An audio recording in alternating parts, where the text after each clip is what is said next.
Good morning Lahore on FM 98.6 and YouTube channel LCCI TV। अभी आज हमारी जो डिस्कशन है उसमें मियाँ साहब एक बड़ी अहम जो डिमांड की गई है एडिबल ऑयल के हवाले से all Pakistan solvent extractor association, ये कुछ ज़रा थोड़ा सा बताइए कि क्या डिमांड्स हैं इनकी और ये क्या चाह रहे हैं हुकूमत से। आज के अखबार में जी कोई क्वार्टर पेज का इश्तिहार है, इश्तिहार काफ़ी बड़ा दिया है, बिजनेस क्वार्टर में मैंने देखा है। ठीक है, ये दो एसोसिएशन है पाकिस्तान में घी के मुतल्लिका जी। एक Pakistan vegetable oil manufacture association, ठीक है, और जो वेजिटेबल ऑयल से घी बनाते हैं या पाम ऑयल से घी बनाते हैं, और सेकेंडली ये है सीड एक्सट्रैक्शन, ठीक है, सीड से जो तेल बनाते हैं वो एसोसिएशन। उन्होंने डिमांड की है कि जी आपने बाकियों की ड्यूटियाँ कम की हैं तो हमारे भी कम करें। तो बड़ी अच्छी बात है, इससे शायद प्राइसेस कम हो जाएगी, या जो कैनोला है या सूरजमुखी का है उससे तेल बनाएंगे तो अच्छी क्वालिटी का भी तेल होगा। हमें ना इससे जैसे अब हर इशू के बैकग्राउंड पे थोड़ा सा देखते हैं कि क्या इशू और किस तरह हुआ, तो ये इशू जो वेजिटेबल ऑयल का है या घी का है, ये हमने कल भी थोड़ा सा मजीद साहब ने कैसर मजीद साहब ने ये डिस्कस किया। अल्लाह ताला ने जो पूरी दुनिया डिज़ाइन की हुई है वो एक ख़ास लॉ ऑफ नेचर के मुताबिक की हुई है। जो लॉ ऑफ नेचर जो हैं अमेरिका में वो पाकिस्तान में अप्लाई नहीं होते। हमने वही आपको मैं दोबारा अल्लामा इकबाल की बात याद करवाऊंगा कि उन्होंने कहा था जो सबूर का कोट, फ़र्क का कोट लंदन में पहना जा सकता है वो लाहौर में नहीं पहना जा सकता। बिल्कुल ठीक। तो लिहाजा आपके जो रवायात हैं, आपके कानून और होंगे, आप और जमहूरियत की बात कर रहे हैं, हम और जमहूरियत की बात कर रहे हैं। उन्होंने सेपरेट इलेक्टोरेट का वो कॉन्सेप्ट दिया कि मुसलमान को इलेक्ट करे, हिंदू को करे, सिख को करे, जिससे फिर पाकिस्तान मार्ज़ वजूद में आए। एक मैं समझता हूँ कि उनकी वो थियोलॉजी थी जिसकी वजह से हम आज यहाँ पे बैठे हुए। वैसे भी वो मेरे दादा उस्ताद हैं, मेरे जो उस्ताद के उस्ताद हैं अल्लामा इकबाल, तो मैं उस हिसाब से एक रुतबा समझता हूँ अपने आप। तो मैंने पढ़ा भी उनको, सीखा भी काफ़ी है उनसे।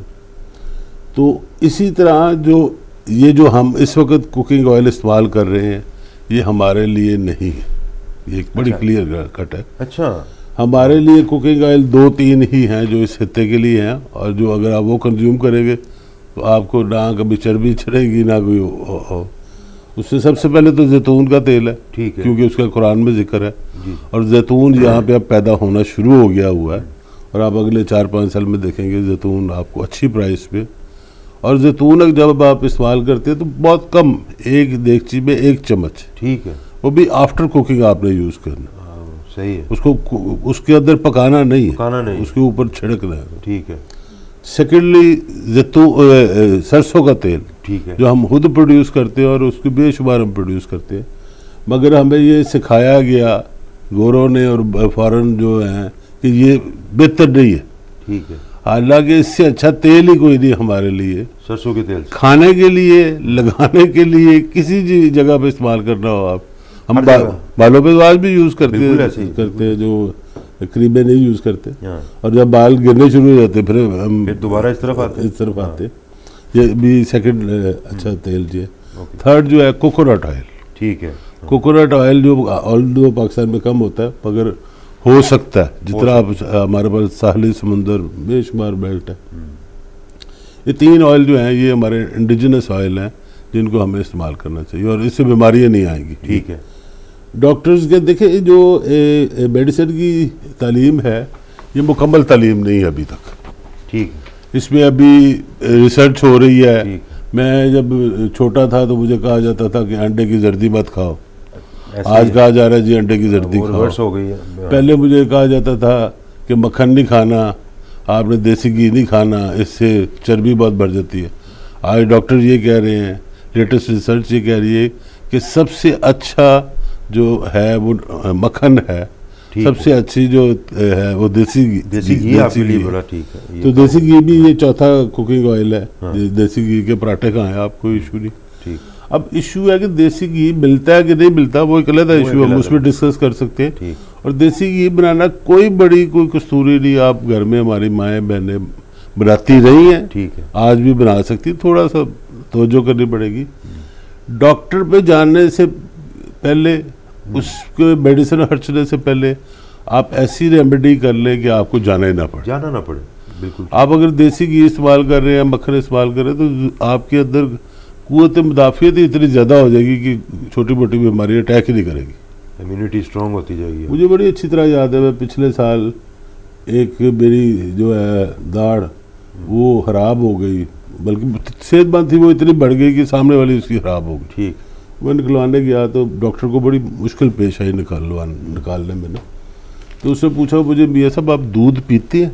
ठीक है, मैंने कहा दूध तो मैं आज भी, सबसे पहला मेरी खुराक सुबह एक गिलास दूध का है ज़रूरी। उसके इसी वजह से आपके दांत इतनी मुश्किल हो रही है मुझे निकाल। अच्छा, कि आप दूध पीते तो ये है, और 60 साल का मैं उस वक्त, अब तो 61 का हूँ। तो ये चीज़ अगर आप दूध पिएंगे तो आप में ना हड्डियाँ आपकी टूटेंगी। मेरे वाले साहब 86-87 की एज में फौत हुए जी। और यूजुअली आप देखें कि बुढ़ापे में बाथरूम में गिर जाते हैं, कूल्हे की हड्डी टूट गई, बाजू की टूट गई, उनकी हड्डी कोई नहीं टूटी थी, मरने तक उनकी हड्डियाँ मजबूत थी, क्योंकि वो दूध पीते। और दूध, अच्छा, फिर उन्होंने हमेशा अपनी वो गाय, अपनी भैंस अपनी रखी। असल ये मैं ये कहने लगा था कि खालिश मिले तो फिर की बात मिलता है जी, अगर आप कम ले लें। हाँ। और सिर्फ थोड़ी देर इस पे किसी पे एतमाद ना करें। अच्छा। किसी एक बच्चे की ड्यूटी लगाएं फलां जगह तक जाके छुआ के अपने सामने ले। हाँ, ये है, प्रैक्टिस करनी पड़ेगी। उसके अगर नहीं करते तो कितना बड़ा नुकसान है, आपको हॉस्पिटल जाना पड़ेगा, दवाइयाँ लेनी पड़ेगी, डॉक्टर वो लोग मंजूर कर लेते हैं। ये थोड़ी सी, जैसे मेरे अपने घर में हर वक्त मुर्गियाँ देसी अवेलेबल होती है, और लोगों को मैं लाइव मुर्गी गिफ्ट भी करता हूँ, यार पालो घर में। बिल्कुल ऐसे ही। उसमें आपको गोश्त भी मिल जाता है देसी मुर्गियों का, फिर अंडे भी मिल जाते हैं। और उससे अगर आप हैचिंग करें तो आपको मुर्गे जो हैं वो आप गोश्त के तौर पे इस्तेमाल कर ले, मुर्गियाँ जो हैं एज ए अंडे प्रोड्यूस कर ले। तो ये मैं समझ, अच्छा, हमें ना इन एसोसिएशंस को टारगेट देना चाहिए। हमारा जो सेकंड लार्जेस्ट बिल है, पहला तो है ऑयल जो है फॉर गाड़ियों वगैरह के इस्तेमाल के लिए, फॉसल फ्यूल जिसे कहते हैं। सेकंड जो हमारा बिल है वो कुकिंग ऑयल है। ठीक है, हमें एक टारगेट प्लान कर लेना चाहिए जी, अगले 10 साल बाद जी हम कुकिंग ऑयल एक्सपोर्ट नहीं करें, इंपोर्ट नहीं करेंगे। ठीक है, बल्कि हम एक्सपोर्ट कर रहे होंगे। एक्सपोर्ट करेंगे। उसमें सबसे पहले लोगों को अवेयरनेस दें कि जी ये 4 जो तेल हैं, देसी घी, जैतून का तेल, सरसों का घी, और ये हमारे लिए इंडिजिनस हैं, ये इस्तेमाल करें। कोकोनट ऑयल चौथा हो गया। और साथ साथ हम कन्वर्जन करते जाएं कि जी हमने ये, अगर ये वेजिटेबल ऑयल या पाम ऑयल अवेलेबल ही नहीं होंगे यहाँ पे तो किससे लेना? किससे लेना, सही कह रहे हैं। तो और कॉटन सीड भी एक हमारा है जी, सस्ता सोर्स ऑफ, वो भी है, वो भी हमारा मटेरियल है। तो ये जो डिमांड इनकी है वो दरअसल वो क्या है? वो डिमांड है जी, ये कह रहे हैं कि हमारा सेल टैक्स कम करें, कस्टम ड्यूटी कम करें, ठीक है, ताकि हम कंपेटेबल हों कुकिंग ऑयल के। कुकिंग ऑयल तो ये बना रहे हैं सीड से, ठीक है, तो बाकी पाम ऑयल के साथ ही इन्होंने कंपैरिजन बनाया हुआ कि पाम ऑयल का आपने कम किया, ठीक है, तो हमारा भी कम करें ताकि हम कंपेटेबल। गवर्नमेंट की तरफ से रिलीफ मिलने के इम्कानात? मैं ये समझता हूँ कि इस पर कोई टैक्स होना ही नहीं चाहिए। अच्छा, जो खाने पीने की चीज़ें हैं उन पे टैक्स या तो बिल्कुल नहीं होना चाहिए या नॉमिनल से होना चाहिए, ठीक है, क्योंकि उससे डायरेक्ट रिलीफ मिलती है कंज्यूमर को। ठीक है, इस हालात में जब 300-350 रुपये लीटर अगर कुकिंग ऑयल हो जाएगा तो गरीब आदमी ने क्या करना? बड़ी मुश्किल हो जाएगी। जितनी देर तक आप उसको टैक्स में रिलीफ नहीं देंगे, मुझे बड़ी अच्छी तरह याद है कि एक ज़माने में पेट्रोल पे और डीजल पे 50% टैक्स लगा दिया गया इसहाक डार साहब के रजीम में, और नवाज शरीफ साहब थे उस वक्त प्राइम मिनिस्टर। तो इमरान खान ने आगे कंटेनर पे ये एहतजाज किया कि जी आधा टैक्स आप ले रहे, बल्कि कई जगह पे 60% भी था। तो गवर्नमेंट को स्टेप बैक करना पड़ा। अब क्योंकि कोई प्रोटेस्ट करने वाला नहीं है, बताने वाला नहीं है कि जनाब आप भी तो इतना टैक्स ले रहे हैं खाने पे, तेल पे, पेट्रोल तो चलो फिर एक वो आपकी अयाशी है, ये तो बेसिक नीड है। बेसिक नीड है, इसको आप वापस ले ताकि कम हो। ठीक है, दुनिया में प्राइसेस बढ़ी है, सब कुछ हुआ है, मगर टैक्स तो आप ले रहे हैं ना, उसको आप रिड्यूस करें। आप टैक्स अगर पहले 100 अरब रुपए ऐसे कमा रहे थे इस सेगमेंट से, तो अब भी 100 ही कमाएं। ठीक है, मगर क्योंकि बेस प्राइस बढ़ गई हुई है तो वो आप परसेंटेज कम कर दें। तो मैं ये समझता हूँ कि इमरान खान साहब इसको कंसिडर भी करेंगे। ठीक है, और आने वाले वक्तों में इंशाल्लाह हो भी जाएगा। सेहत के हवाले से जो है ना बड़े वो कॉन्शियस तो रहते हैं और इन चीज़ों को बहुत बेहतर, वो अपनी सेहत के हवाले से तो रहते हैं, कौम की सेहत के हवाले से हमसे रिक्वेस्ट कर रहे हैं उनसे कि थोड़ा थोड़ा जो है ना कौम की सेहत के मतलब भी सोचना चाहिए ना, ताकि जो है एक हेल्दी नेशन जो है वो बड़ी ज़रूरी है। और जिसके लिए हम ये कहते हैं कि अगर, और हम कौम को यही एडवाइस करेंगे कि सरसों का तेल कोई महंगा तेल नहीं है। ठीक है, अपना निकलवाएं, कतन उसमें बेशुमार लाहौर में लगे हुए कोल्लू, हाँ, और वहाँ से जाएं। हाँ पॉसिबल बिल्कुल है जी, मौजूद है। जब सिर्फ थोड़ा तरद्दुद करने की बात है अपने।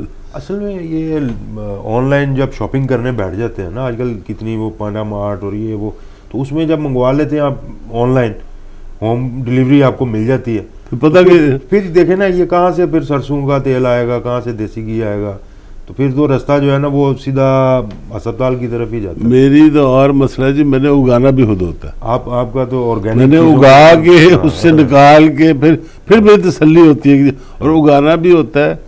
यूजुअली पाकिस्तान की एवरेज है 30 से 40 मन गंदम। ठीक है, मेरी अपनी जो गंदम मैं खाता हूँ सिर्फ 10 मन निकलती है एकड़ से। मगर मुझे पता है इसमें कोई पेस्टिसाइड यूज नहीं हुआ, इसमें फर्टिलाइजर नेचुरल यूज हुए हैं, गोबर यूज हुआ है, वो कम भी निकलती है। वो 2-4 एकड़ मैंने अपने लिए रखी हुई है कि जी मैं तो खालिस खाऊं। अच्छा, जैसे आपने एक बड़ी अच्छी और बड़ी नॉलेज के हवाले से बड़ी मज़े की बात बताई कि वाकई अल्लाह ताला का ये निज़ाम है कि जिस आप रीजन में हैं वहीं की चीज़ें आपको रास आएंगी। और अगर जो गंदम अमेरिका की पाकिस्तानी खाएंगे तो क्या ये रास आएगी या अमेरिकन को पाकिस्तान? अच्छा, ये भी एक फिनोमेना है पाकिस्तानी गंदम में। इसकी यहाँ की लोकल बीमारियों की रेमेडी पाकिस्तानी गंदम में ही हो सकती है। वेरी गुड, वो अमेरिकन गंदम में नहीं हो सकती। अल्लाह ताला ने इसी के अंदर रखी हुई, जो बीमारी जहाँ पे पैदा की है उसी की रेमेडी वहाँ पे रखी है। अब अमेरिकन गंदम का क्या इश्यू क्या है वो भी मैं आपको बता देता हूँ कि अमेरिका में गंदम बेशुमार उगाई जाती है, एक्सेसिव है उनकी। पहली उनकी कॉर्न है, सेकंड उनकी गंदम। ठीक है, अब उन्होंने हर काश्तकार को कहा तुम्हारी गंदम बिकेगी। ठीक है, तुम ये फिक्र ना करो कि तुम्हारी गंदम नहीं बिकती। ठीक है, ठीक हो गया, उसने उगा दी। अब जब आगे गए गंदम की तो कंजम्पशन ही उतरी नहीं है। ठीक है, वो उससे खरीद लेते। अच्छा, उसको कहते हैं जनाब आपके पैसे आपको मिल गए, आप जाएं घर जाएं, हम जाने हमारे। वही गंदम पोर्ट पे अपने स्टॉक कर लेते और पूरी दुनिया में डडोरा पीट देते हैं कि गंदम जिसको चाहिए हमसे ले ले, फ्री ऑफ कॉस्ट। अच्छा, खरीदी उन्होंने अपनी करेंसी में, लोकल है। ठीक है, अब और उसको कहते हैं जी किराया तुम्हें देना पड़ेगा। भाई किराया नहीं हमने देना, ये पड़ी है गंदम, आके ले जाओ। गुड। अब जब लेके जाने वो कहते यार तुम अपना जहाज भेज दो। फिर अमेरिकन जहाज वो गंदम लेके आता है आपके लिए, मगर स्पेशल जहाज होते हैं, बोरियां नहीं होती। ठीक है, और वो पंप के जरिए लोड होती है, पंप के जरिए बाहर निकल जाती है। Very good. तो उनके जहाज ही होते हैं, वो उसमें पैसे बना लेते हैं। Very good. अच्छा, उसके बाद भी बच जाती है। अच्छा, उसको फिर डालते हैं समुद्र के अंदर। अच्छा जी, ये क्यों डालते हैं? ये जी हम फिश नहीं हमने बचानी। अच्छा अच्छा अच्छा अच्छा, उस पे हमने अपनी फिश जो है इस मुल्क की उसको खुराक नहीं देनी, ये उसके लिए हम कर रहे हैं। तो ये तो उनकी अपनी नेशनल स्ट्रेटजी है, जबरदस्त। हमारा उससे कोई लेना देना नहीं है। ठीक है, हम ये समझते जी हमें गंदम मुफ्त आ रही है, वो गंदम नहीं आ रही भाई, बीमारियां आ रही हैं, बीमारियां आ रही हैं और ये पूरी दुनिया में वो फैला रहे हैं पूरी दुनिया में, ना सिर्फ पाकिस्तान में आ रही है, ये तो पूरी दुनिया में। फिर जिसकी विल है कि हमें दे दें, किराया खर्चो दे ले लो, ये तो कमाल हो गया जी, कमाल हो गया। नहीं जनाब, ये तो आज का जो है ना बड़ा अच्छा हमें इस चीज़ के मुतालिक एक नॉलेज मिला है कि गंदम हो या कोई भी चीज़ हो, अल्लाह ताला ने बिल्कुल बजा फरमाया मियाँ साहब ने, अगर कोई बीमारी है तो उसका इलाज भी दिया हुआ है और वो आपको आपके इलाके में ही मिलेगा। इसमें एक और चीज़ छोटी सी ऐड कर दूँ मैं कि जो हमारे साहिवाल की गाय है, जी जी, पूरी दुनिया कहती है जी ये कम दूध देती है, ये फिजिबल नहीं है। ठीक है, हमारे यहाँ इस पर रिसर्च नहीं हो सकी, ऑल्दो साहिवाल की हमारा अपना है, इंडिया में कुछ लोगों ने साहिवाल की गाय पे डॉक्टरेट की है। अच्छा, पीएचडी कर ली है साहिवाल की गाय, जिसको हम ये ब्लैक गोल्ड के नाम से मेरा ख्याल है। नहीं, ये तो रेड है। अच्छा, हमारे एक मझ जो है वो नीली बार मशहूर है, और गाय जो है ये साहिवाल ब्रीड है। साहिवाल और चोलिस्तान हमारे पास 2 ब्रीड पाकिस्तान की। मैं नीली बार की भी बात कर लेता हूँ उसमें के बाद। उसमें पीएचडी की, उन्होंने कहा जी इसके अंदर दूध तो आपको 3-4 लीटर ही मिलता है रोज का, ठीक है, मगर एंटी कैंसर एलिमेंट उसके अंदर है। Very good. और जो आप ऑस्ट्रेलिया की गाय लाके जिसका दूध पिला रहे हैं उसमें कैंसर के एलिमेंट। अब आप खुद डिसाइड करें कि आपने साहिवाल की 1 गिलास पीना दूध का या 1 लीटर पीना है जो आपकी फ्रीजियन है। नहीं, ये साहिवाल का ही पीना चाहिए। साहिवाल की पाले पिए, और वो है भी बड़ी मासूम सी। अच्छा, उसको खाना कम भी दे दे गुजारा कर लेती है, खाना ज्यादा भी दे दे गुजारा कर लेती है। नीली बार के मुताबिक जो बात, मोज़िला एक चीज है जो दुनिया में सिर्फ इटली में बनती है। अच्छा, और पूरी दुनिया में जाती है वहाँ से। उस पर थोड़ी सी रिसर्च की गई तो पता चला किसी ज़माने में वो 500 भैंसें, जिसको मझ हम कहते हैं, वो यहाँ से लेके गए थे। अच्छा, वहाँ पे मझ होती नहीं। ठीक है। अब मझ जो है या भैंस जो है या बफलो जो है, ये वेस्ट के लिए एक वाइल्ड जानवर है। ठीक है।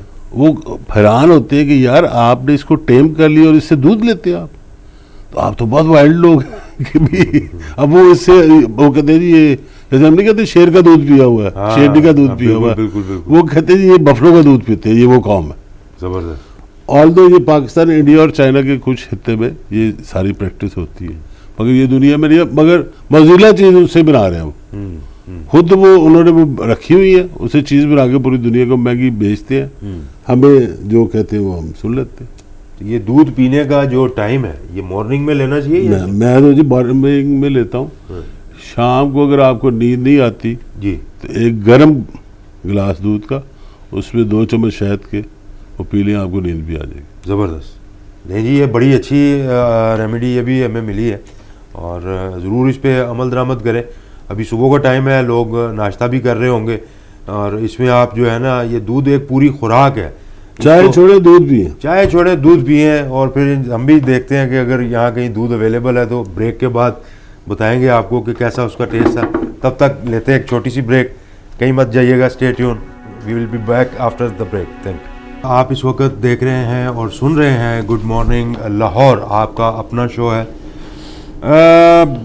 मैं आपको एक छोटी सी बात बताता हूँ। मैं जब पहली दफ़ा यूरोप गया, जर्मनी उतरा, फ्रैंकफर्ट, वहाँ से मैंने स्टुटगार्ट जाना था।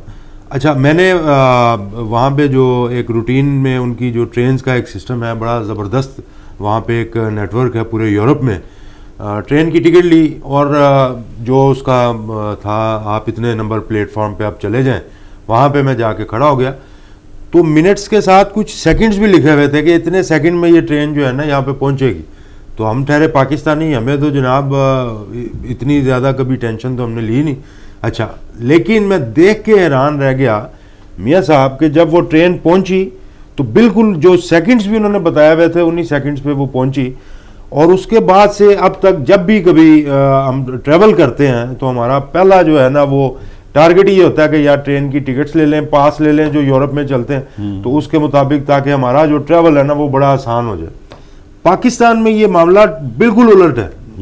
यानी कि आप जब ट्रेन का सफ़र करते हैं, ट्रेन आ जाए तो तब शुक्र अदा करें, सफ़र मुकम्मल हो गया तो तब शुक्र अदा करें, और जान ही बचती है। मैं तो ये देखता हूँ अक्सर, यानी कि हादसा जितने ये पिछले हमारे जो मिनिस्टर साहब थे, वज़ीर दाखिला हैं, उनके दौर में बड़े हादसा हुए हैं। अभी तो खैर आज़म सवाती साहब आए हैं, चीज़ों को बेहतर करने की बड़ी कोशिश वो कर रहे हैं, लेकिन ये प्राइवेट सेक्टर जो है ये इसके अंदर इसको काफ़ी अब अट्रैक्शन नज़र आ रही है पाकिस्तान रेलवे में। तो आपका बड़ा वसी तजर्बा है मियाँ साहब इस हवाले से, तो ये ज़रा बताइए, रेलवे को खसारे से किसी तरीके से निकालें, क्या इसके लिए आप सजेस्ट करेंगे? बहुत नुकसान हो रहा है। बिल्कुल जी, बिल्कुल ऐसे ही है कि मेरा भी जो एक शौक है कि जौन से इदारे पाकिस्तान में नहीं चल रहे उसको किस तरह सक्सेसफुल कर सकते हैं। ब्रॉडर सेंस में एक वो चीज़ है, उसमें मुझे मौका मिला। पाकिस्तान से मोहब्बत है ना? बिल्कुल जी, पाकिस्तान मेरा, पाकिस्तान की वजह से ही हम हैं जो कुछ है हमारा। बिल्कुल बिल्कुल, पाकिस्तान ना होता तो हम कुछ भी ना होते। सही फरमाया। हम किधरे किसी हिंदू के हटीदे होते, चारू ला रहे होते। मैंने भी स्टडी किया है, जापान को भी स्टडी किया है, इंडिया को भी स्टडी किया है, यूरोप को भी स्टडी किया है। मैं हमेशा जब यूरोप जाता हूँ तो मैं यूरो पास लेके जाता हूँ कि विद इन दी यूरोप उसी पे बेहतरीन। और उन्होंने साबित कर दिया है कि जहाज़ पे जाएं या ट्रेन पे जाएं, इट्स इक्वली गुड। और कई मौके पे ट्रेन महंगी और जहाज़ सस्ते, और ट्रेन का कंफर्टेबल है। तो हमें मौका मिला बिजनेस ट्रेन चलाने का लाहौर से कराची के दरमियान, तो हमने चलाई 4 साल ऑपरेट की। फिर गवर्नमेंट को हमारी शक्ल पसंद नहीं थी, गवर्नमेंट चेंज हो गई, उन्होंने कहा जी घर चले जाओ, हम घर आ गए, कोई इशू नहीं। मगर हमने एक बेंच मार्क फिक्स कर दिया कि पाकिस्तान में ये हो सकता है, दिस इज पॉसिबल। उस वक़्त रेलवे में इंटरनेट प्रोवाइड करना चलती गाड़ी में इम्पॉसिबल था, हमने उस वक्त भी प्रोवाइड किया। जर्मनी से लोग देखने आए कि यार हम तो ये कर नहीं सके, इन्होंने कैसे कर लिया। ये अपनी अपनी वो स्ट्रेटजी थी, टेक्नोलॉजी थी। जो पाकिस्तानी कौम में जो सबसे बड़ी चीज़ है ना, मैं एक ज़माने में एक कोर्स करने गया हॉलैंड में, तो वहाँ पे 2 पाकिस्तानी थे हम, बाकी पूरी दुनिया से लोग आए हुए थे, ट्रेनिंग कर रहे थे कि यूरोप को एक्सपोर्ट कैसे करना है, उनके स्टैंडर्ड कैसे होते हैं, उनकी कॉस्टिंग कैसे होती है। जब उसने मुझे देखा ना, तो प्रोफेसर था हॉलैंड का, उसने कहा तुम चोर कंट्री से बिलोंग करते हो। अल्लाह माफ़। मैं फ़ौरन समझ गया इसने क्या बात की है। मैंने कहा excuse me sir, we are not thief, we buy things. Okay, वो बात कर रहा था डॉक्टर कदीर खान की, हाँ कि इन्होंने हमारी टेक्नोलॉजी चोरी कर ली। मैं कह नहीं, हमने तो खरीदी है। ठीक है, तुम अपने उन बंदों को रोको जो बेचते हैं। Very good point. हम तो खरीदने वाले हैं, खरीदार है भाई। हाँ ठीक है, मंडी में चीज़ है, मंडी में चीज़ आ गई तो हमने खरीद ली है। तुम दिए। अपने गिरबान खुद संभाल लो, अपनी कौम को खुद संभाल लो। हाँ। और वो अगले 15 दिन वो मेरी क्लास से आगे से नहीं गुजरता था, उसको पता था ये बंदे ने जवाब देना टका आगे। तो हमें कोई शर्मिंदगी नहीं है। हमने टेक्नोलॉजी ये अगर लेके आए, यहाँ पे पाकिस्तान में नहीं थी, इंटरनेट चलाया हमने और लोग बड़े खुश थे। और इवन एक साहब थे सऊदी अरेबिया की रॉयल फैमिली से थे, वो मुझे कार्ड में लिख के दे गए इट्स बेटर देन PIA। उन्होंने PIA पे ट्रैवल किया, 20 घंटे लगे कराची से लाहौर, फ्लाइट डिले हो गई, ये वो। हमारे साथ ट्रैवल किया तो 16 घंटे में पहुंच गए। तो रेलवे इज़ माई पैशन। जिन्होंने बचपन में रेलवे में ट्रैवल किया होगा, वो अगर वो ख्वाहिश रखते हों कि वैसा ट्रैवल आज हो, वो मुमकिन नहीं था, सिर्फ बिजनेस एक्सप्रेस में। सिक्योरिटी का लेवल ये था कि मेरी बेटी उस वक्त 14-15 साल की होगी, अकेले ट्रैवल करती थी। माशाअल्लाह। मैंने कराची गया होना तो उसने आ जाना, मियाँ बीवी वहाँ पे होते थे, लाहौर जाना होता तो चली जाती थी अकेले। ये सिक्योरिटी का लेवल था। कोई मुझे पूछता था कि यार मैं अकेली बेटी को भेज दूँ, तो मैं कहता था मेरी बेटी अकेली ट्रैवल कर सकती तो आपकी बेटी भी कर सकती, कोई। अब इस सारे चीज़ को कैसे करना है और कंटिन्यू किस तरह करना है, ये किसी ने आज तक मुझसे पूछा नहीं कि यार आके चलो तू थोड़ा बताया नहीं, तजुर्बा तो है, एक्सपीरियंस है, एक्सपीरियंस है तो हमें कुछ शेयर करो। किसी ने नहीं पूछा, ना पूछने की जरूरत है, क्योंकि रेलवे में हर बंदा ये समझता कि जी मुझसे ज़्यादा अक्लमंद है ही कोई नहीं। एक साहब थे रेलवे के अंदर ही थे, और वो मेरे ख्याल में 18वें-19वें ग्रेड में होंगे। मैं उनके साथ बैठ के चाय पी रहा था। मैंने कहा सर ये मुझे बताएं कि रेलवे की तबाही कब शुरू हुई, क्या कैसे हुई, क्या हुआ। खुद CSP अफसर थे। उन्होंने कहा जी रेलवे की तबाही उस दिन शुरू हुई जिस दिन CSP अफसर आना यहाँ पे शुरू हो गए। मैं कहता आप तो खुद CSP है। कहते बिल्कुल मैं मानता हूँ।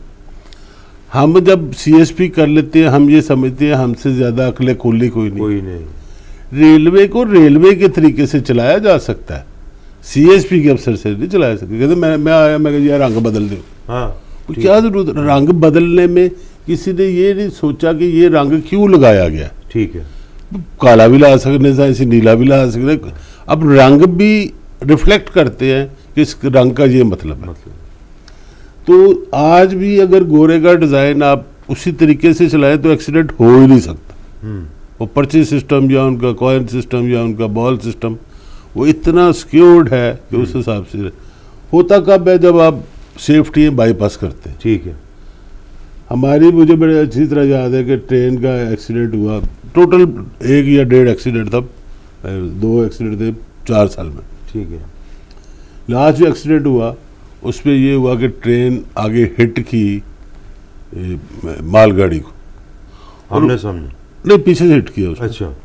अब मालगाड़ी को हिट करने का मतलब है कि क्लियरेंस पूरी नहीं थी। हाँ। वो हुआ क्या कि मालगाड़ी जो आगे चल रही थी वो 2 टुकड़ों में तकसीम हो गई। ठीक है। अगली जिसके साथ लोकोमोटिव हुआ वो तो 4 स्टेशन आगे चली थी। ठीक है। बाकी जो लुंडी जिसको कहते हैं मालगाड़ी वो खड़ी थी वहां पे, जिसका अगला पिछला हिस्सा कोई नहीं था, उस पर जाके हिट कर। ठीक है। अब ये पूछा गया, इंक्वायरी बैठ गई उस पर कि जी ये कैसे हुआ, ये हुआ। वो एक लिंक जो था वो टूट गया था, उसकी वजह से वो रह गई वहाँ पे। अगले स्टेशन वाले ने देखा ही नहीं कि मालगाड़ी पूरी नहीं गुजरी, आधी गुजरी है। अब उसने जो स्टेशन ये जिम्मेदारी देखें, स्टेशन मास्टर जो है ना, उसका काम है कि काउंट करे कितने डब्बे गुजरे। बिल्कुल सही। उसके वहाँ पे नहीं रुकनी, उसने गुजर जानी, उसने कहना जहाँ, लेकिन उसको पता होना चाहिए ये कितने ना गए, पूरे तो करो जो तरीका है। जब उस पीछे चली उसको इन्फॉर्म किया गया कि जी 15 नाग वाली है, 7 नाग गए थे, 8 रह गए। अब उसने किसी को नहीं इन्फॉर्म किया जी ये हादसा हो गया, और फिर हादसा होना ही था। बात है ये। अब सवाल आपने जो किया जी रेलवे कैसे ठीक हो सकती है, ये जो प्राइवेट लोगों को लाते हैं, जैसे हमें भी लाए और हमारे साथ और भी लोगों को लाए, उनमें से हमने कुछ तो इम्प्रूवमेंट की, लॉन्च भी यहाँ पे बनाया, सब कुछ किए। बाकी तो पैसे बनाने के लिए आए थे ना, उन्होंने 2, 4, 5 साल काम किया, पैसे बनाए, चले गए, और उनको कोई टारगेट भी नहीं दिए गए। ये हम पे प्रेशर होता है IMF का, वर्ल्ड बैंक का, यार इसको प्राइवेटाइज करो। ये कमर्शियल मैनेजमेंट को प्राइवेटाइजेशन कहते हैं। कमर्शियल मैनेजमेंट कतर प्राइवेटाइजेशन नहीं है। इन्होंने असेंबली में भी बैठ के झूठ बोला कि जी हम कमर्शियल मैनेजमेंट करें। कमर्शियल मैनेजमेंट क्या होती है? ठीक है। कमर्शियल मैनेजमेंट का मतलब रेलवे टिकटें नहीं बेचेगी, राज साहब टिकटें बेचेंगे। ठीक है। ट्रेन तो रेलवे चला रही है, ऐसे ही ट्रैक उसका, हर चीज उसकी। कमर्शियल मैनेजमेंट क्या होती है? ऐसे ही ऐसे वो कतर ये धोखा दे रहे हैं, रेलवे वाले भी और हुकूमत भी। Commercial management is not privatisation. Simple सी बात। प्राइवेटाइजेशन क्या है जो मेरे ज़हन में आया कि जैसी होनी चाहिए। आप कहें जी ये रेलवे ट्रैक हमारा, ठीक है, ये प्रॉपर्टी, स्टेशन, हर चीज़ हमारा, हमने कुछ नहीं बेचना। ठीक है। ये एसेट जो है पाकिस्तान का रहेगा, आप इसको इस्तेमाल करने का किराया दें, हम किराया दे दें, बस सिंपल। जैसे ठेके में मिल नहीं दे देते। ठीक ठीक है। नहीं, मैं सिर्फ ट्रैक, अच्छा, ट्रेनें अपनी लेके आए। ऐसी लाहौर चैम्बर ऑफ कॉमर्स ने 5 लेटर लिखे हैं कि जनाब जी आप ट्रैक एक्सेस पॉलिसी कब ला रहे हैं, हम इंटरेस्टेड हैं अपनी ट्रेनें लाने में। बहुत खूब। आज तक जवाब नहीं मिला जी हम पॉलिसी बना रहे हैं, हम ये कर रहे हैं। वो बजाय, चाहे ख्वाजा साद रफीक साहब हों, चाहे हमारे शेख रशीद साहब हों, चाहे आजम स्वाति साहब हों, कुछ नहीं आज तक किसी ने रिस्पॉन्ड नहीं किया। अब और दुनिया में लोग इंटरेस्टेड हैं कि जी हम पाकिस्तान में आना चाहते हैं हमारे साथ। देखिए करना चाहिए, अपग्रेड करना चाहिए सिस्टम। 22 करोड़ की जो मार्केट है उसमें तो आपके पास गाहक ही गाहक है। मैं अलमिया ये है कि हम डेवो की बस में बैठ के जाना पसंद करते हैं। यहाँ पे कुछ कंपनियों ने बेड वाली बसें बना ली हैं। सर उनके अब हम नाम नहीं लेते, लेकिन प्राइवेट जितनी भी ये बस कंपनीज हैं, इनके आप जाके लॉन्च देखें तो ऐसे लगता है कि शायद एयरपोर्ट पे आ गए। बिल्कुल। अच्छा, और वो भी एक बेंचमार्क बिजनेस एक्सप्रेस ने दिया। डेवू वाले हमारे पास आए, यार क्या आपका है, हमें दिखाया, हमने दिखाया ये लॉन्च है, ये इसमें जी हमारा तो अभी तक ऐसा नहीं है। तो मैंने कहा जी बनाए, इसमें क्या रुकावट है? कोई टेक्नोलॉजी, कोई चीज़ चाहिए वो हमसे शेयर करें, हम आपको देंगे, कोई इशू नहीं, कोई पैसे नहीं लेने हमने। बिल्कुल ठीक। देखिए उसमें होता क्या है, अगर एक बस स्टैंड पे एक मुसाफिर अच्छी सहूलत में बैठता है तो मुझे भी बड़ी खुशी होती है। ऑल्दो मैं शायद ना सफ़र कर रहा हूँ, मगर वो है तो मेरा भाई है ना। ऐसे ही है जी। अगर वो कंफर्ट में है तो मुझे भी खुशी की बात है, और होनी भी चाहिए। तो रेलवे का देखिए हर साल ये डेफिसिट 25, 30, 40। अब जैसे साद रफीक साहब ने धोखा देने की कोशिश की कि जी मैंने रेवेन्यू बढ़ा दिया, ठीक है बढ़ाया, साथ डेफिसिट भी बढ़ गया, वो भी बढ़ गया। ये 10-12 अरब डॉलर था, रुपीस थे डेफिसिट के, ये 30 को टच करवा गए कि 30 अरब डेफिसिट हो गया। अब आपने ये देखना होता है, अगर मैंने ट्रेनें ज़्यादा चलानी है, मैंने इकोनॉमी क्लास से आपको पैसे नहीं मिलने, कतन इकोनॉमी क्लास आपकी बराबर पे चली जाए तो बड़ी बात है। और दो इन्होंने फिर उसके पैसे 10% बढ़ा दिए हैं, 150 रुपये किराया बढ़ गया है लाहौर से कराची इकोनॉमी क्लास का, 1500 से 1650 हो गया। पैसे उसमें नहीं पूरे हो सकते। इनके जो लॉसेज है ना वो बहुत ज़्यादा है, पुराने जो अकोमुलेट हुए हैं, ठीक है, वो जब उसको काउंट करते हैं तो वो फिजिबल बनते ही नहीं। आज वो पुरानी चैप्टर बंद करें, मिट्टी पाव होते, तो नवी शुरू करें, नए लोगों को कहें कि अपनी ट्रेनें लेके आए जी, हम आपको उस पर, आप जो ट्रेनें बसें ला रहे हैं, ये मेट्रो ट्रेन ला रहे हैं, आप लोगों को कहें जी अपनी ट्रेनें लाएं और चलाएं हमारे ट्रैक पे, हमें पैसे दें। जैसे आपने मोटरवे बना लिया है, उस पर टोल टैक्स ही लेते हैं ना, तो लें बस, वो ये लेना चाहिए, ये बहुत बड़ी अपॉर्चुनिटी है। ये जिस दिन उस पे आएंगे उसमें हम समझेंगे। अभी इस वक्त 40 अरब रुपए का खसारा है, बिल्कुल है जी। तो ये तो जिसको कहते हैं ना कि जंगी बुनियादों पे इसके ऊपर काम करने की जरूरत है, क्योंकि ये तो बढ़ता जाएगा। देखिए 800 अरब रुपए जो हम टैक्स देते हैं ना, एक्चुअली वो वक्त भी आना है जब हमने पूछना जी आप हमें टैक्स तो कह रहे हैं, टैक्स दे, आप हमारे टैक्स के साथ कर क्या रहे हैं? ठीक है, 800 अरब रुपए आपके उन अदारों पे ज़ाया हो रहे हैं जो फिजिबल नहीं है। उसमें पाकिस्तान स्टील मिल भी है, उसमें पाकिस्तान रेलवे भी है, उसमें PIA भी है, उसमें और भी फैक्ट्री होंगी।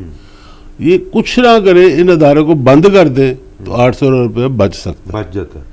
यहाँ जैसे रेलवे हम बंद नहीं कर सकते, PIA हम बंद नहीं कर सकते, स्टील मिल तो हम बंद करके बैठे हुए, इनको हम प्राइवेट लोगों के हवाले कर दें। रेलवे को हम इस तरह के जी आप अपनी ट्रेनें ले आए, जो सरप्लस रेलवे के स्टाफ है उनको निकाल के कहीं और डाल दें, तो ये 800 अरब में से कम 500 अरब बचा सकते। आपका कहने का मकसद है जैसे ये प्राइवेट एयरलाइंस ऑपरेट करती हैं, ऐसे ही ये प्राइवेट सेक्टर जो है वो अगर आए तो अपनी ये ट्रेनें भी चला सकते हैं। देखिए जी, सिंपली ये देखना है कि एयर ब्लू हो गई, एयर सियाल हो गई, ये फिजिबल क्यों है? आपकी PIA फिजिबल ही नहीं। ठीक है, कुछ तो वजूहात होगी ना उसकी, कोई हमें सोचना तो चाहिए। क्या बुनियादी वजह? Over employment. ठीक है, सीधा सबसे पहला है कि जी भर्ती करी जाओ, अदालत सत्यानाश हो जाए। स्टील मिल के साथ जो किया था, जो स्टील मिल के साथ सियासी तौर पे सत्यानाश, कोई भी आप अदालत देख ले तबाह हुआ ओवर एम्प्लॉयमेंट की वजह से, जो सरकारी इदारे हुए। तो इसके ऊपर जो है ये बड़ा ज़रूरी है कि इसको प्राइवेटाइज किया जाए, प्राइवेट सेक्टर को, बल्कि बड़े अच्छे तरीके से मदऊ करना चाहिए। हाँ बिल्कुल, ताकि उनको आप बड़ा एक रिस्पेक्ट देते हुए और नजर आए कि इन्वेस्टमेंट करनी है तो हमें कुछ उसका रिटर्न भी मिलेगा। उसमें तो बिजनेस अप्रोच के साथ जाना है ना, कतन कंपटीशन करवाने की जरूरत नहीं है। ठीक है, आप कहिए जी ये मेरा जैसे देखिए हम कोई मोटरवे पे कंपटीशन कराते हैं कि राज साहब की गाड़ी जाएगी कि मियाँ शफकत की गाड़ी जाएगी, सब आओ जी जिन्हें लेना ले लो, जिन्हें चलाना चला लो। अच्छा, उसके बाद फिजिबिलिटी, अगर आपका ट्रक कराची से लाहौर चलता है तो उसका अगर 100 रुपये खर्चा आता है ना, ठीक है, अगर आपकी ट्रेन चलती है, ये बड़ा मैं मुख्तार तरीके से कह रहा हूँ, उसका 33 रुपीज़ आता है। Huge difference. अब उसमें देखिए फिजिबिलिटी क्या बनती है और क्या। अब अगर बस आपको 5000 में पहुँचा रही है, एयर कंडीशन बस, तो रेलवे को तो बहुत सस्ता पहुँचाना चाहिए। इसके लिए जो है ना, ये तो बड़ी झंझोड़ने की ज़रूरत है और बताना चाहिए, ये मुख्तलिफ फोरम से ये बात करनी चाहिए कि ये पाकिस्तान रेलवे को देखे 40 अरब रुपए का जो खसारा है ये बढ़ता जाएगा अगर इसके ऊपर अभी फिलफौर कोई एक्शन ना लिया गया, जंगी बुनियादों पे एक्शन लेना चाहिए। और इसके अंदर पोटेंशियल मौजूद है। सबसे बड़ी बात यह है कि आपको कोई इस पर कोई रॉकेट साइंस नहीं है, और मियाँ साहब ने बड़ा ज़बरदस्त साल इसका बताया है कि आप इसको जस्ट लाइक एक रेंट आउट करें, आप उसके पैसे लें और प्राइवेट सेक्टर को बताएं कि आप ला के अपनी जो इसको बोगियां बोलते हैं या ट्रेनें हैं वो ला के आप अपनी चलाएं और उससे मुनाफा भी कमाया, लोगों को फैसिलिटेट भी करें। अच्छा सर, इसके साथ एक हल भी और हुआ जो मैं शेयर करना चाहूँगा प्लीज़।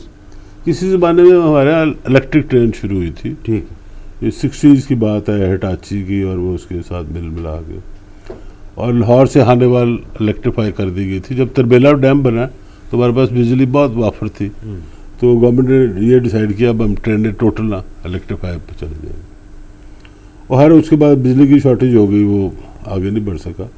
तो वो 14 लोकोमोटिव, 30 थे टोटल, 29, वो 14 लोकोमोटिव स्टोर कर दिए गए एक जगह पे। तो एक बाहर से कंपनी आई, पाकिस्तानी कंपनी थी, उसके साथ बाहर की कंपनी थी ABB।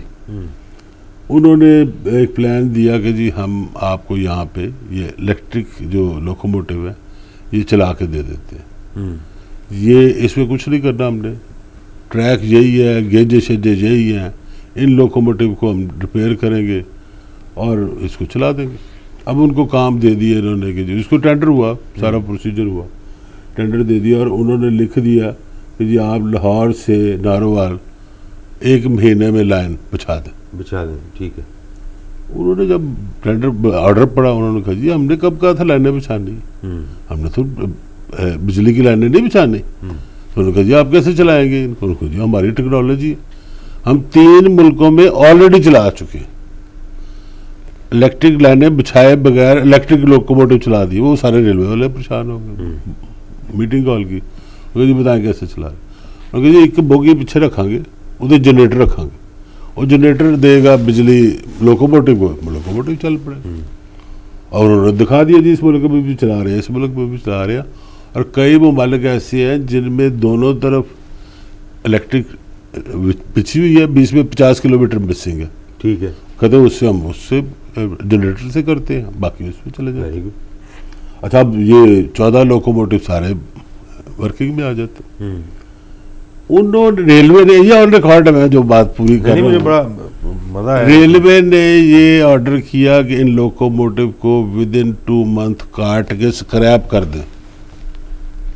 उनसे पूछा गया जी ये क्यों हुआ है, उन्होंने कहा जी अगर ये हो गया तो ये 20 साल से खड़े थे लोकोमोटिव, हमसे पूछा जाएगा ये 20 साल पहले क्यों नहीं कर लिया आपने। तो उससे बचने के लिए हमने ये स्क्रैप कर दिया और स्क्रैप हो गया। वो जाहिर सी बात है, वो फिर कहाँ गया स्क्रैप। जब सबको कोई रेलवे के अफसर, रेलवे के वो इस किस्म के हों, ये मैं समझता हूँ अपनी रोटी काटने वाली बात है, उन्होंने अपना मुंह ही काट दिया कि जी ना पैसे आएंगे, ना हमें खर्चने पड़ेंगे, ना कुछ करना। अभी की क्या मिसाल वो देते हैं, बोटी की खातिर बकरा ज़बह। ये तो हालात हैं। और अल्लाह ताला का एक मौजज़ा है पाकिस्तान, इस बात पे तो सब मुत्तफिक हैं। तो इंशाअल्लाह ताला अपनी नीयतों को ठीक करना बहुत ज़रूरी है। जब कोई विल आपकी होगी ना, if there is a will, if there is a will there is a way, फिर आप जो है ना सारा कुछ कर सकते हैं और हर चीज़ जो है वो नज़र आ रही है। अच्छा, जाते जाते मियाँ साहब, एक आज मैं आ रहा था, रास्ते में मैंने देखा एक बाइक वाला जो है ना वो बड़ी फुर्ती उसने दिखाई और जिग जैग करता हुआ थोड़ी आगे जाके तो वो ज़मीन पे लेटा हुआ था। ये क्या डेस्परेशन है हमारी, ये रोड के ऊपर जो हालात हैं इस वक्त। अगर इवन क्या बड़ी गाड़ियों को देख लें, गाड़ी जो ड्राइव कर रहे हैं, अब रात का टाइम है, रेड लाइट होगी, आपको नज़र भी आ रहा है, पीछे से वो डिपर मारेंगे, HD लाइट्स लगाई हुई हैं तो उसको हाई बीम पे रख के वो चलाना। ये हमारा मिजाज किस तरह का बनता जा रहा है, ये एग्रेशन जो रोड पे हम दिखाते हैं, ये क्या है? ये मैं तो समझता हूँ कि रूल ऑफ लॉ की कमी है। अगर मैंने कोई वायलेट किया है लॉ और मुझे पनिशमेंट नहीं हुई तो मैंने फिर दोबारा करना, फिर तीसरी दफ़ा करना चाहता हूँ। अभी जो नया शुरू हुआ है कि ई चलान, मैं समझता हूँ ये बड़ी पॉजिटिव चीज़ थी कि घर बैठे चलाना आ गया, पैसे भरो और पता फिर 1 दफ़ा 2 दफ़ा 4 दफ़ा फिर थक जाता कि यार बस बहुत हो गई, और फिर आइडेंटिफाई कर लेता है यार फलाने चौक पे कैमरा लगा हुआ है, फलाने पे कैमरा लगा। अब जो अलबिया जो है हमारा मोटर बाइक का, वो एक कभी भी कोई चीज़ प्रॉस्पेरिटी आती है वो अपने साथ प्रॉब्लम भी लेके आती है। अच्छा, ठीक है। आप ये देखिए कि पहले आपके घर पे अगर कोई रिपेयर चल रही होती थी 10 साइकिलें बाहर खड़ी होती थी, अब साइकिल कोई नहीं खड़ी होती, 10 मोटरसाइकिलें खड़ी होती। और कभी भी वो ये नहीं करते कि 2 बंदे इकट्ठे एक ही मोटर बाइक पे आ जाए, वो अलग अलग ही आते। ये प्रॉस्पेरिटी की निशानी है, मान लेते हैं इसको। मगर दूसरी तरफ ये नुकसानदेह इसलिए है कि बेहंगम हो गई, बहुत बेहंगम हो। अब कानून ये कहता है कि मोटर बाइक 3rd लेन में चल रही है। जी, वो 3rd लेन में नहीं चलते, वो 1st लेन में भी चल रही है। अब उसमें CTO साहब को बुलाया गया था चैम्बर ऑफ कॉमर्स में, पिछले 15 दिन पहले ये बात की। उनको कहा जी हमारे पास डफरी कम है, 3600 लोग से हम पूरा लाहौर कंट्रोल कर रहे हैं और 6000 लोगों से पूरा पंजाब कर रहे हैं, तो ये तो हमें तो 10 गुना डफरी चाहिए। अब उन्होंने एक स्पेशल प्रेसिडेंट साहब ने कहा जी कि बांसा वाला बाजार 1 वे है मगर 2 वे ट्रैफिक चल रही है। उन्होंने कहा जी हर वक्त 20 मोटरसाइकिलें 1 वे की खिलाफवर्जी कर रही होती, तो मुझे कम से कम 25 लोग चाहिए ट्रैफिक वार्डन जो उसको रोकें एक दफ़ा। रोक लेंगे, उसके बाद 10-20 दिन चलान करेंगे, 2 चलान कर दो 20 निकल जाते रहते, 2 जने वो कहते जी वो निकल गया जी सानू क्यों फड़िया, ऐसे ही है, ये इशू है, नफरी पूरी नहीं है। अब इसके कम से कम लाहौर के लेवल पे हम मार्केटों के प्रेसिडेंट को कॉन्फिडेंस पे लेके और कुछ इम्प्रूवमेंट करने जा रहे हैं, वो इंशाल्लाह आपको आने वाले वक्त में नज़र भी आएगी इंशाल्लाह। तो इसके ऊपर बल्कि जो है ना ये टॉपिक इस तरह का है, क्योंकि मुझे बड़ा एक देख के दुख होता है कि ख़ास तौर पे मेरे भाई हैं जो मोटर बाइक इस्तेमाल करते हैं, बाइक वाले, आप थोड़ा सा एहसास कीजिए, क्योंकि आप लोगों के घर में आपका कोई इंतज़ार ज़रूर कर रहा होता है, और 10-15-20 दिन जब हड्डी फ्रैक्चर हो जाती है ना, तो ये फिर कहीं नहीं गए। गाड़ी वाला जो है ना वो उतरेगा, थोड़ी सी आप उससे कोई करेंगे, कोई बोलेंगे, कुछ वो बोलेगा, अल्टीमेट नुकसान आपका है। और ये बहुत बड़ा एक रेवोल्यूशन आ गया पाकिस्तान में, ये जो बाइक इतनी ज़्यादा बेहंगम है। मैं कल का वाक़या एक सुनाता हूँ जी प्लीज़। कि मैं जब यहाँ से फैक्ट्री गया तो मेरा कुक नहीं आया होता, तो मैंने उसको फ़ोन किया कि तुम आए नहीं, कहते मैं आ रहा हूँ। 5 मिनट बाद फ़ोन आ गया जी को पुलिस वालों ने पकड़ लिया मुझे। ठीक है, तो या आप बात करें उससे। मैं कहा पहले मुझे बताओ क्या हुआ। कहता मैंने हेलमेट नहीं पहना हो। मैं कहा पुलिस वाले से बात करवा दो। उससे बात की, मैं कहा जी इसका चालान करो। कहते सर वो तो उससे बात कराइए आपसे कि आप कोई, मैं कहा नहीं, इसका जितनी देर तक चालान नहीं करोगे ना, इसने हेलमेट नहीं लेना। हाँ, इसको थोड़ा चालान करवा के आ गया और उसने मुझे कहा उसने नहीं छोड़ा। मैं कहा नहीं छोड़े ही नहीं सी, लेके दो हेलमेट। मैं कहा हेलमेट लाया तो पा हेलमेट दिया, हेलमेट शायद उसके पास हो, लेकिन वो आदत नहीं है, आदत ही नहीं। और हेलमेट इतना जरूरी है कि इस वक्त आप अगर हड्डी वार्ड में चले जाएं 60 से 70% मोटरसाइकिल एक्सीडेंट, ये अलमिया बन गया, और बहुत बड़ा अलमिया। किसी का अकेला बच्चा है, वो बच्चे से हाथ धो बैठा है, किसी का कुछ। बहरहाल जी, ये आज बड़ी एक नसीहत समझे बुजुर्गों की तरफ से, एहतियात करें। अभी इसके अलावा क्या कहेंगे आपको, तो मेरा ख्याल है सर इजाज़त लें। आज का बहुत शुक्रिया आपका।